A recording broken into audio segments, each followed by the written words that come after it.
మాజీ మంత్రి వైఎస్ వివేకానందరెడ్డి కుమార్తె నర్రెడ్డి సునీత దంపతులు కడప ఎస్పీ అశోక్ కుమార్ను కలిశారు. వివేక హత్య కేసు తాజా పరిణామాలను ఎస్పీకి సునీత రాజశేఖర రెడ్డి వివరించారు. సుప్రీంకోర్టులో నిందితుల బెయిల్ రద్దు పిటిషన్ దృష్ట్యా ఎస్పీతో వారు సమావేశమయ్యారు. ఇక జడ్పీటీసీ ఉప ఎన్నిక సందర్భంగా 2 రోజులుగా పులివెందుల్లో జరుగుతున్న ఘటనలు చూస్తుంటే మా నాన్న వివేక హత్య గుర్తొస్తుందన్నారు. గొడ్డలి పోటుతో వివేక పడి ఉంటే అప్పుడు గుండెపోటని చెప్పారని, గతంలో టీడీపీ నేతలు చంపారని నమ్మబలికారన్నారు. పోలీసులను బెదిరించి క్రైమ్ సీన్ను తుడిచేశారని, హత్య తర్వాత ఓ లేఖ తెచ్చి మా నాన్నను ఆదినారాయణ రెడ్డి, సతీష్ రెడ్డి, బీటెక్ రవి చంపినట్లు సంతకం చేయమంటే నేను చేయలేదని తెలిపారు. అవినాష్ రెడ్డి అనుచరులు పోలీసులను బెదిరించారని ఆరోపణలు చేశారు. ఇప్పుడు జడ్పీటీసీ ఉప ఎన్నికల్లోనూ ఇదే జరుగుతుందన్నారు వైఎస్ సునీత.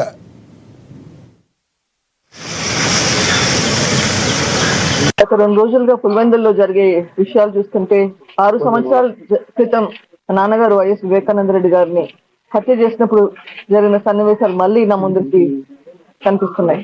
చాలా సిమిలారిటీస్ అప్పటికి ఇప్పటికి.